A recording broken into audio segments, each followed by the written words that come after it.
It's 1294, and the most powerful king in Europe is about to go completely broke.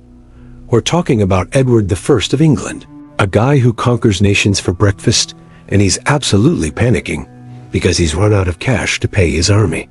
But here's the twist that'll blow your mind.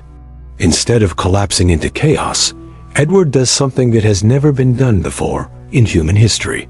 Something so radical, so dangerous, and so brilliant that it would fundamentally reshape how every government on Earth operates today.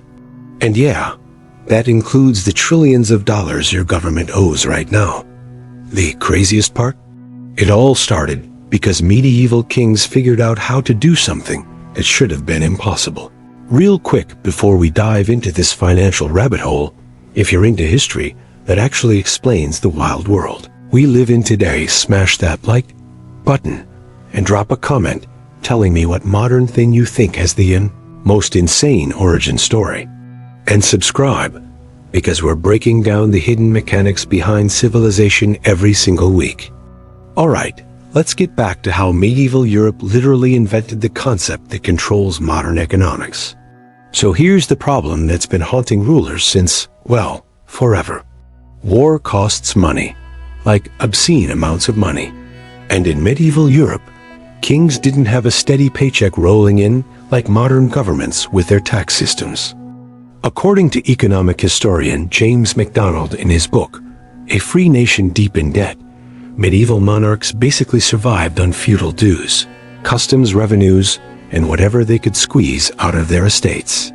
But when war came knocking, and trust me, it came knocking constantly, suddenly you needed to pay thousands of soldiers, buy weapons, feed horses, and fund entire military campaigns. And here's where it gets interesting. You couldn't just print money. You couldn't tax people fast enough. So what do?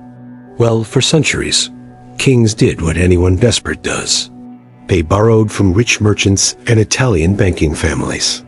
But here's the catch that'll make your head spin. Those loans were personal.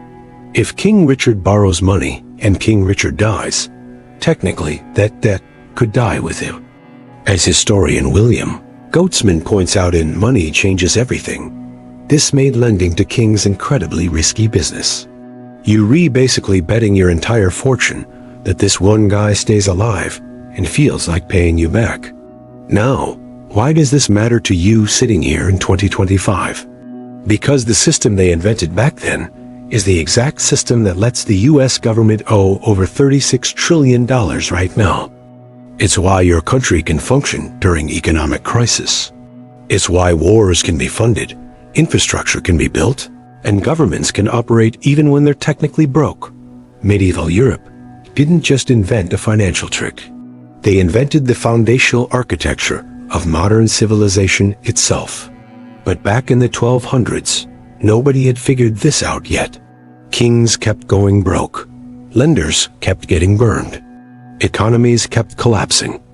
Something had to change, or the whole feudal system was going to implode under its own weight. And then, right around the late 13th century, something absolutely wild happened in England. Edward I is facing his nightmare scenario. He's at war with France. He's fighting rebellions in Wales and Scotland, and his treasury is bone dry. According to records examined by historian Michael Prestwich in Edward I, the king needs roughly £250,000, which in today's money would be hundreds of millions. He can't get it. The Italian bankers who usually fund him are tapped out. His nobles are refusing to give more. Edward is stuck. But then someone in his court, probably a clever financial advisor whose name history forgot, has a genius idea. Instead of borrowing money as Edward the person, what if England borrowed money as a nation? What if the debt wasn't tied to the king's life, but to the kingdom itself, to the crown, as an eternal institution? This way, lenders wouldn't be betting on one man's lifespan. They'd be betting on England itself, which theoretically exists forever. So Edward does something revolutionary.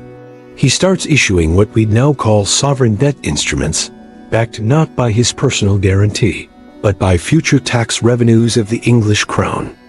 As economic historian Douglas North describes in his work on institutional economics, this was the birth of the impersonal, perpetual debtor. England, the nation, now owed money, not Edward the guy. And here's where this gets absolutely insane and maybe a little terrifying. Once you separate debt from the person and attach it to the institution, you've created something that can theoretically grow forever. Because nations don't die. Kings die. Presidents die. But England? America?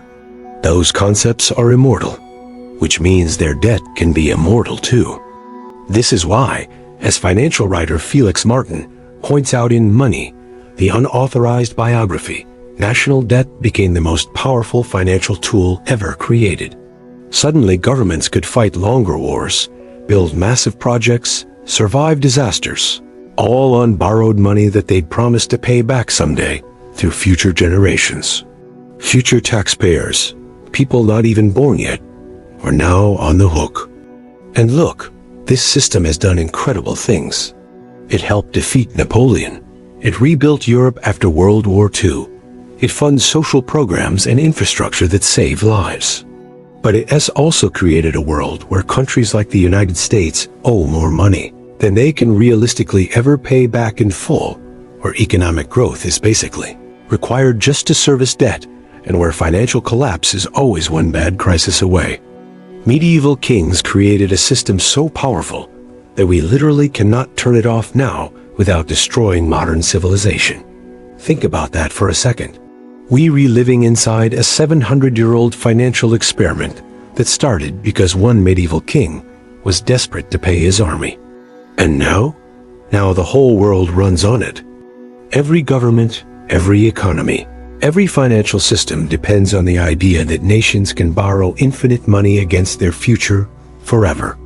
So here's the question that should keep you up at night. If national debt was invented out of desperation by medieval kings who had no idea what they were creating, and if we've now built our entire civilization on top of this system, what happens when it finally breaks? Because here's the thing nobody wants to admit. Every system that grows forever eventually hits a limit. So what's the limit for national debt? And what happens the day we find out? Drop your thoughts below, because honestly, I'm not sure anyone actually knows the answer.